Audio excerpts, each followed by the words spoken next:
Hey everyone, welcome to the studio. I don't normally do gear reviews. I don't know, maybe that'll change at some point, but I really wanted to do a spotlight on one of my favorite amps right now, and that's the Mesa Boogie JP-2C head. And one of the things I want to say right off the bat with this amp is that because John Petrucci plays in a progressive metal band, Dream Theater, and because Mesa Boogie tends to market themselves as this metal company, I think it's easy to think that the JP2C is only a metal amp, right? And great if you love metal, I mean, nothing wrong with that, but I think it's way, way more diverse than just being a metal amp. In fact, to me, the clean channel is very Fender inspired. I mean, it's a 6L6 amp, for goodness sake, and the original Mark series were based off of a Fender Princeton, so you're already in that ballpark, right?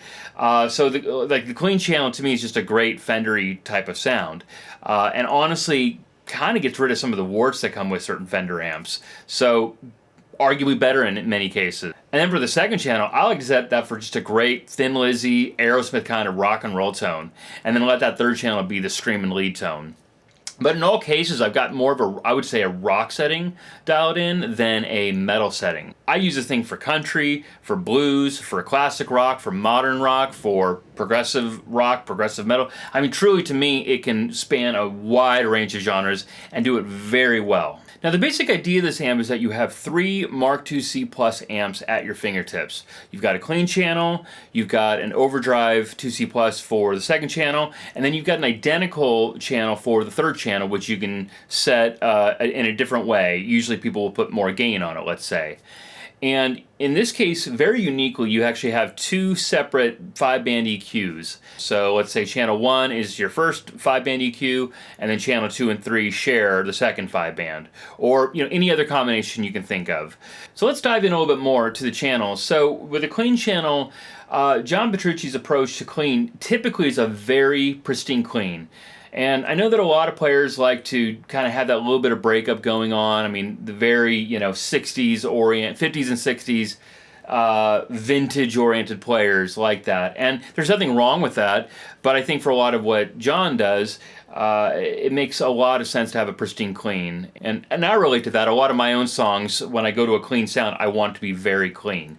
Now, that's not to say that you can't break it up.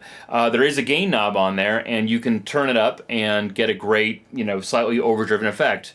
Or do what I do, which is leave that pristine, clean sound, and then use something like an RC booster just to give that little bit of hair. I mean, honestly, that's what Brent Mason does, if you know him. He's a famous Nashville session guitarist.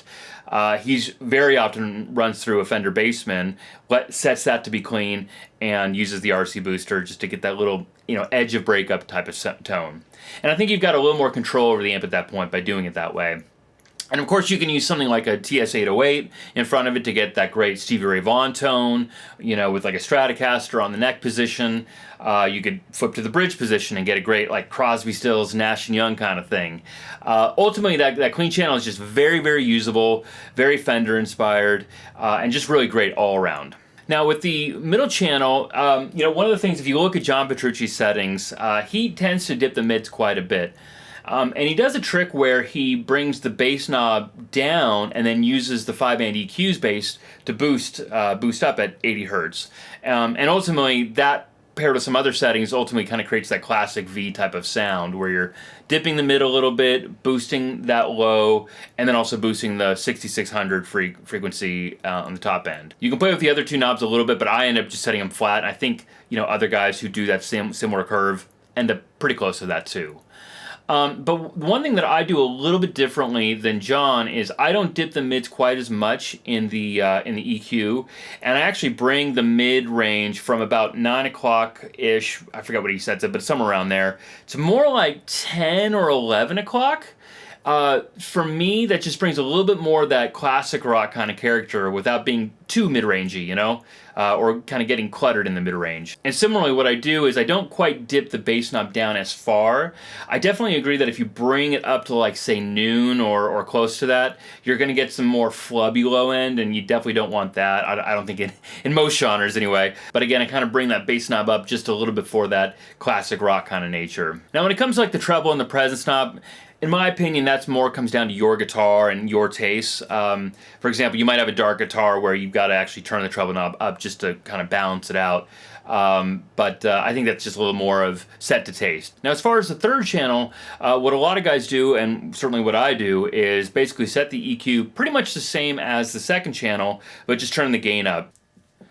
Now, the amp has a great spring reverb in it, I have to say. Now, in full transparency, I've ended up using the reverb built into my Fractal FM9 unit. Of course, people know Fractal for their direct amp simulations, but I actually use it in tandem with my real amp to both switch the channels and add all my different effects. Really flexible in that way. But that's not to take away from the built-in reverb, which is fantastic. Now, of course, it has a whole bunch of speaker cab options, 4 ohm, 8 ohm, 16 ohm. That's just going to be on a personal basis based on what cabinet you're running it into. Now, as far as the effects loop goes, it's funny to me, like, so many people get, like, bent out of shape about effects loops, and I suppose it comes from the days where effects loops were noisy, they were sometimes kind of modded onto an amp. This isn't anywhere in that ballpark. I mean, this is so much better, so much more quiet, just infinitely more usable all around. Now, here's a handy feature. It's got the XLR DI out with a few options like vintage, open back, close back, a level, +4, -10 control. Really handy for when you need to like practice really quietly, or if you just want to run the DI out to the house in a live environment, and you have the option of turning the speaker off if you want to just purely use that, or you could use that for the house and use the speaker cab for your own personal monitoring. Now, the MIDI section is honestly one of my favorite parts of the entire amp. As I mentioned, I'm using the Fractal FM9 to not only provide effects, but also to change the channels for me. And that sounds complicated, but it's actually very easy to do with the store button. All I have to do is basically set the channel and set my scene in the Fractal, and I hit the store button and it's saved. Just like that. Then I go to another scene, change the channels, add whatever effects I need to, hit the store button again, super easy. There is a little something you need to do in the MIDI block if you want to go in this route, but that's kind of beyond the scope of this video.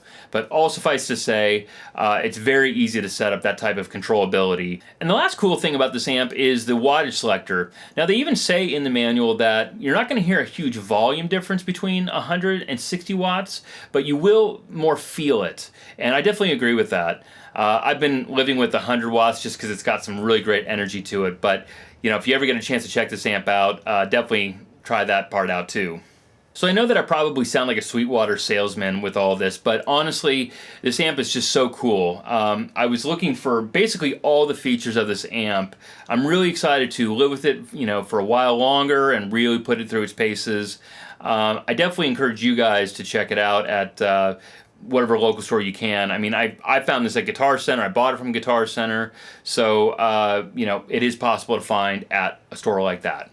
So, hope you have some fun with it. Hope you check it out, and we'll see you on the next video.